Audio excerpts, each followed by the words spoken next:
నమస్కారం అండి, నా పేరు ప్రసాద్. మీరు చూస్తున్నారు ప్రసాద్ టెక్ ఇన్ తెలుగు.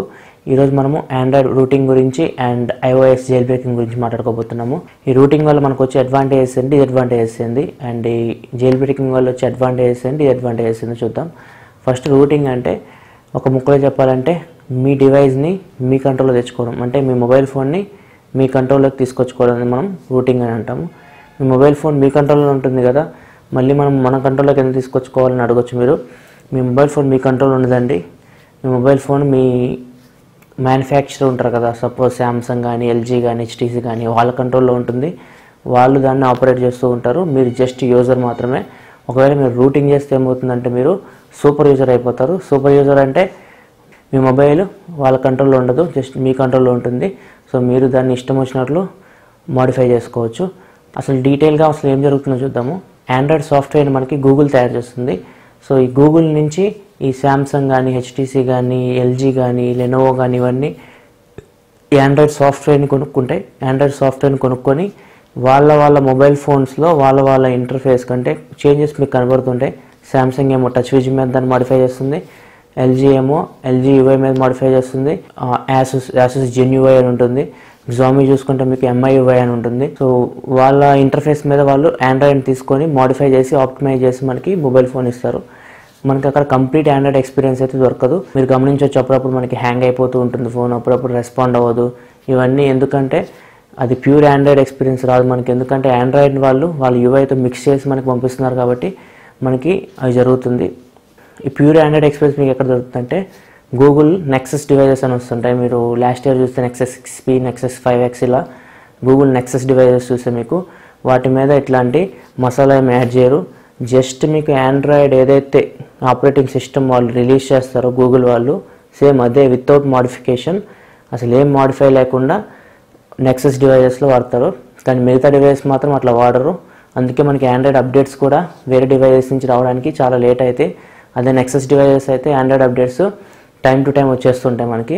ఒకవేళ మీరు శాంసంగ్ కానీ, ఎల్జీ కానీ, హెచ్టీసీ కానీ ఇట్లాంటి డివైస్ వాడుతుంటే మీకు ఆండ్రాయిడ్ అప్డేట్ అవ్వడానికి చాలా టైం పడుతుంది. ఎందుకంటే వాళ్ళు గూగుల్ నుంచి అప్డేట్ తీసుకోవాలి, ప్లస్ దాన్ని వేరే డివైజెస్కి మళ్ళీ వాళ్ళ యూఐలో మాడిఫై చేసుకొని రిలీజ్ చేయాలి. అందుకే చాలా టైం పడుతుంది అప్డేట్స్కి. అదే మీకు నెక్సస్ డివైజెస్ అయితే డైరెక్ట్ అప్డేట్స్ వస్తాయి మీకు. అది డిఫరెన్స్ నెక్సస్కి అండ్ మిగతా డివైజెస్కి. సో ఇందాక నేను చెప్పినట్టుగా మన డివైస్ మొత్తం మ్యానుఫ్యాక్చర్ కంట్రోల్లో ఉంటుంది. వాళ్ళు ఏదైతే మాడిఫై చేసి మనకి వదులుతున్నారో అదే మనం వాడుకోవాల్సి వస్తుంది. ఒక్కొక్కసారి మీరు చూస్తే మన మొబైల్ ఫోన్స్లో చెత్త యాప్స్ అన్ని ఇన్స్టాల్ అయి ఉంటాయి. అవి మనం డిలీట్ చేసుకోవడానికి కూడా ఉండదు, ఎందుకంటే అవి మ్యానుఫ్యాక్చర్ కంట్రోల్లో ఉంటుంది, మన కంట్రోల్లో ఏమి ఉండదు. సో ఇప్పుడు రూటింగ్ చేస్తే ఏమవుతుందంటే ఫస్ట్ అడ్వాంటేజెస్ మాట్లాడుకుందాం. రూటింగ్ వల్ల అడ్వాంటేజెస్ ఏంటంటే ఈ చెత్త యాప్స్ని మనం డిలీట్ చేసేసుకోవచ్చు. ఎందుకంటే మనం సూపర్ యూజర్ అయిపోయామంటే డివైస్ మొత్తం మన కంట్రోల్లోకి వస్తుంది. మన కంట్రోల్లోకి రాగానే మనం ఏం చేయొచ్చు అంటే ఈ సిస్టమ్ యాప్స్ అన్నీ ఉంటాయి కదండి, అవన్నీ మనము అన్ఇన్స్టాల్ చేసి పడేయచ్చు. ఇది ఫస్ట్ అడ్వాంటేజ్. సెకండ్ అడ్వాంటేజ్ వచ్చేసి మీకు ప్లే స్టోర్లో మనకి రూట్ సంబంధించి చాలా అప్లికేషన్స్ ఉంటాయి. ఒకవేళ మీరు రూట్ చేసి సూపర్ యూజర్ అయిపోయారంటే ఆ అప్లికేషన్స్ మొత్తం మీరు వాడుకోవచ్చు. ఒకవేళ మీరు రూట్ చేయకపోతే మనం వాటిని వాడలేం, ఎందుకంటే మీరు సూపర్ యూజర్ అయి ఉండాలి, వాటికి మీరు పర్మిషన్ గ్రాంట్ చేయాలి, అప్పుడే మీరు అది వాడగలరు. ఇది ఎప్పుడు పాసిబుల్ అవుతుందంటే మీరు రూట్ చేస్తే మీ మొబైల్ని ప్లే స్టోర్లో ఉన్న రూట్ అప్లికేషన్స్ మొత్తం మనము వాడుకోవచ్చు. ఇది సెకండ్ అడ్వాంటేజ్. థర్డ్ అడ్వాంటేజ్ వచ్చేసి మీకు సిపియూని కూడా కంట్రోల్ చేయొచ్చు అండి. మీరు సిపియూ ఓవర్ క్లాక్ చేయొచ్చు. ఓవర్ క్లాక్ అంటే ఎక్కువ స్పీడ్లో రన్ చేయొచ్చు. ఎక్కువ స్పీడ్లో రన్ చేస్తే ఏమైందంటే మీ పర్ఫార్మెన్స్ పెరుగుతుంది. అదేవిధంగా మీరు సిపియూని తక్కువ స్పీడ్లో కూడా రన్ చేయొచ్చు. తక్కువ స్పీడ్లో రన్ చేస్తే ఏమైందంటే మీకు బ్యాటరీ లైఫ్ పెరుగుతుంది. సో ఇట్లా మీరు డివైస్ మొత్తాన్ని మీ కంట్రోల్లో తీసుకొచ్చుకోవచ్చు. మీరు ఏం చేయాలనుకుంటే అది చేయొచ్చు. అది ఓన్లీ రూటింగ్ చేయడం వల్లే పాసిబుల్ అవుతుంది. అండ్ నెక్స్ట్ వచ్చేసరికి మీకు అడ్వాంటేజ్ ఇంకోటి ఏంటంటే హ్యాకింగ్ అంటే మీరు పెయిడ్ యాప్స్ని ఫ్రీగా హ్యాక్ చేయడం, లేకపోతే గేమ్స్లో మీకు ఇవి ఉంటాయి కదండి, కాయిన్స్ కానీ, గోల్డ్ కానీ, ఇట్లాంటివి మీరు హ్యాక్ చేయడం అనమాట. ఇట్లాంటివి హ్యాక్ చేయొచ్చు ఎప్పుడైతే మీరు రూట్ యాక్సెస్ తీసుకుంటారో. వీటికి సపరేట్ అప్లికేషన్స్ ఉంటాయి. సో హ్యాకింగ్ అనేది చట్టవిరుద్ధ నేరము. కాకపోతే రూట్ చేసిన మొబైల్స్ మాత్రం హ్యాకింగ్ అనేవి చేయొచ్చు. ఇది next advantage. And last advantage వచ్చేసి మోస్ట్లీ 80% పీపుల్ వాళ్ళ మొబైల్స్ని రూట్ చేసేది కస్టమ్ రామ్స్ ఇన్స్టాల్ చేయడానికి. సో కస్టమ్ రామ్స్ అంటే కంప్లీట్ మీ మొబైల్లో ప్రస్తుతం నడుస్తున్న సాఫ్ట్వేర్ని తీసేసి కొత్త సాఫ్ట్వేర్ని వేయడం అనమాట. ఫర్ ఎగ్జాంపుల్ మీరు నా ఇంగ్లీష్ టెక్ ఛానల్ చూస్తుంటే ప్రసాద్ దేవరకొండ అని ఉంటుంది. అది దానిలో మీరు చూడొచ్చు, నేను నా దగ్గర నోట్ 4 ఉంది. ఆ నోట్ 4 నేను రకరకాలుగా మార్చాను. అంటే నోట్ 4ని నోట్ 7 చేశాను, ఒకసారి నోట్ 4ని S7 ఎడ్జ్ చేశాను. అంటే ఈ కొత్తగా రిలీజ్ అయిన మొబైల్ ఫోన్స్ రామ్స్ని మనము ఈ పాత మొబైల్స్లో ఇన్స్టాల్ చేసుకోవచ్చు అనమాట. అంటే కొత్త మొబైల్ మనం కొనాల్సిన అవసరం లేదు, ఎగ్జాక్ట్ సేమ్ ఎక్స్పీరియన్స్ మనకి అదే ఎక్స్పీరియన్స్. అంటే ఇప్పుడు నోట్ 4 వాడుతుంటే నాకు నోట్ 7 వాడుతున్నట్టు ఉంటుంది, నోట్ 4 వాడుతున్నట్టు ఉండదు. సో కంప్లీట్ సాఫ్ట్వేర్ మనము రిమూవ్ చేసేసి కొత్త సాఫ్ట్వేర్ని ఇన్స్టాల్ చేయడం, దాన్ని కస్టమ్ రామ్స్ అంటాం, వాటిని కస్టమ్ రామ్స్ అంటాం. సో కస్టమ్ రామ్స్ మనము ఇన్స్టాల్ చేసుకోవచ్చు. ఇది మెయిన్ అడ్వాంటేజ్ అండి. మోస్ట్లీ 80% పీపుల్ రూట్ చేసేది కస్టమ్ రామ్స్ కోసం. ఎందుకంటే వాళ్ళ డివైస్ ఒక నెల 2 నెలలు వాడిన తర్వాత ఏమైందంటే బోర్ కొట్టేస్తుంది వాళ్ళకి. ఆ ఇంటర్ఫేస్ బోర్ కొట్టేగానే వాళ్ళు ఏం చేస్తారంటే మొత్తం సాఫ్ట్వేర్ని రిమూవ్ చేసేసి కొత్త సాఫ్ట్వేర్ వేసేస్తారు. సో వాళ్ళ డివైస్ని రకరకాలుగా కస్టమైజ్ చేసుకుంటారు. ఇది మెయిన్ రీజన్, కస్టమైజేషన్. సో మన డివైస్ మనకి ఇష్టం వచ్చినట్టు కస్టమైజేషన్ చేసుకోవచ్చు. ఇది మెయిన్ అడ్వాంటేజ్.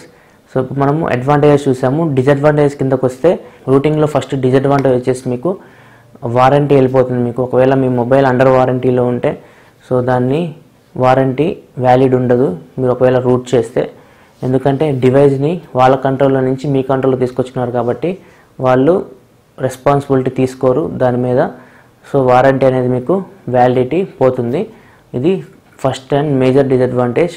కొన్ని డివైజెస్లో మీరు వారంటీని మళ్ళీ బ్యాక్ తెచ్చుకోవచ్చు. ఎట్లా అంటే అన్రూట్ చేయడం అనమాట, రూట్ని మళ్ళీ రిమూవ్ చేయడం. సో ఇది కొన్ని డివైజెస్లో పాసిబుల్.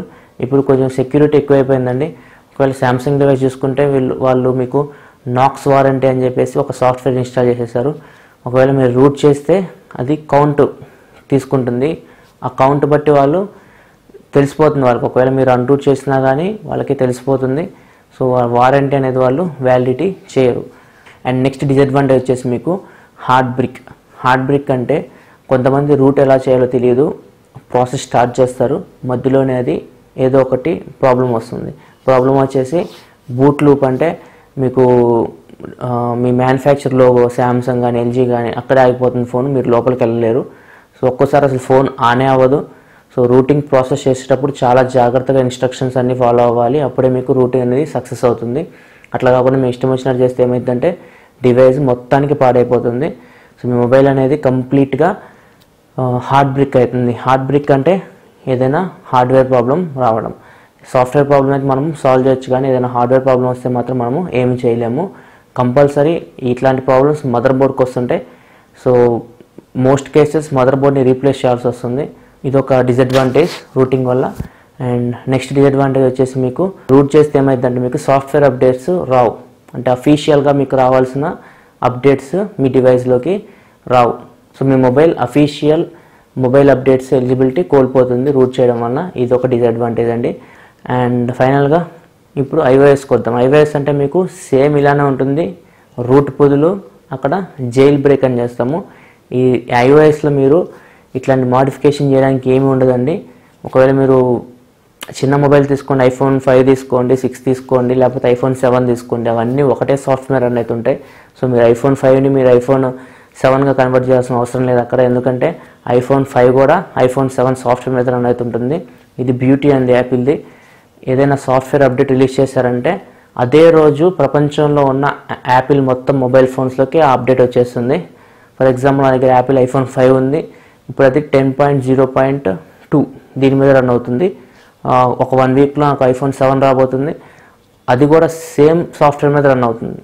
సో సేమ్ 10.0.2 ఇదే సాఫ్ట్వేర్ మీద రెండు రన్ అవుతాయి.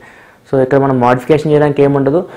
ఎందుకు మనం జైల్ బ్రేక్ చేస్తామంటే సిస్టమ్ కస్టమైజేషన్ చేసుకోవడానికి, అంటే ఐకాన్స్ని అటు ఇటు మార్చుకోవడానికి, కొన్ని ట్వీక్స్ మార్చుకోవడానికి, ఇట్లాంటి వాటికి యూజ్ చేస్తాము. సో యాపిల్లో మీరు జైల్ బ్రేక్ చేయడం వల్ల ఇంకొక అడ్వాంటేజ్ ఏంటంటే పెయిడ్ యాప్స్ని ఫ్రీగా కొనుక్కోవచ్చు. ఇది కూడా హ్యాకింగ్ కిందకే వస్తుంది. అండ్ పెయిడ్ గేమ్స్ని కూడా ఫ్రీగా డౌన్లోడ్ చేసుకోవచ్చు. సో ఇవన్నీ చట్టవిరుద్ధ నేరాలు. కాకపోతే చాలామంది వాళ్ళ డివైస్ని జైల్ బ్రేక్ చేసేది, రూట్ చేసేది వీటి కోసమే, ఇలాంటి ప్రయోగాలు చేయడం కోసమే. సో యాపిల్లో కూడా మీరు జైల్ బ్రేక్ చేయడం వల్ల మీ వారంటీ అనేది పోతుంది. వారంటీ అనేది వ్యాలిడిటీ ఉండదు మీకు, ఎందుకంటే మీరు జైల్ బ్రేక్ చేశారు కాబట్టి. సో ఇవన్నీ advantages and disadvantages of rooting and jailbreaking. And ఫైనల్గా రూట్ చేయొచ్చా చేయకూడదా, జైల్ బ్రేక్ చేయొచ్చా చేయకూడదా, నన్ను అడిగితే ఒకవేళ మీ మొబైల్ వారంటీలో ఉంటే ఇలాంటి ప్రయోగాలు చేయకండి వారంటీ అయిపోయే వరకు. ఎందుకంటే ఏదైనా ప్రాబ్లం వచ్చిందనుకోండి మీ మొబైల్కి, వారంటీ ఉంటే మీకు వాళ్ళే మొత్తం రెస్పాన్సిబిలిటీ తీసుకొని మీకు మొబైల్ని రిపేర్ చేసి ఇస్తారు. అలా కాకుండా మీరు రూట్ చేసి లేకపోతే జైల్ బ్రేక్ చేసిన తర్వాత ఏమైనా ప్రాబ్లం వచ్చిందంటే వాళ్ళు మీకు ఎటువంటి సహాయం అందించరు. కంపల్సరీ మీరే డబ్బులు పెట్టుకొని రిపేర్ చేయించుకోవాల్సి వస్తుంది. ఫైనల్గా నా సజెషన్ ఏంటంటే మీకు వారంటీ ఉన్నంత వరకు మీ ఫోన్ని నార్మల్గా వాడుకోండి. వన్స్ వారంటీ అయిపోయిందంటే మీ ఇష్టం వచ్చినట్టు ప్రయోగాలు చేయొచ్చు. సో ఈ వీడియోలో నేను మీకు రూటింగ్ అండ్ జైల్ బ్రేకింగ్ గురించి మొత్తం ఇన్ఫర్మేషన్ అందించాలని అనుకుంటున్నాను. సో ఈ వీడియో మీకు నచ్చితే కింద లైక్ బటన్ ప్రెస్ చేయండి. కింద మీకు రెడ్ కలర్లో సబ్స్క్రైబ్ అని బటన్ కనబడుతుంది, దాన్ని క్లిక్ చేసి నా ఛానల్కి సబ్స్క్రైబ్ చేసుకోండి. ఎందుకంటే నేను మీకోసం ఇలాంటి వీడియోలు చాలా తీసుకురాబోతున్నాను. అండ్ నెక్స్ట్ మా వీడియోస్ అన్ని iPhone 7 మీద ఉంటాయి, ప్లస్ టెక్నాలజీకి సంబంధించిన వీడియోస్ చాలా ఉంటాయి. So don't forget to subscribe. So this is your Prasad signing off. I will see you in my next video. Thanks for watching. Bye bye now.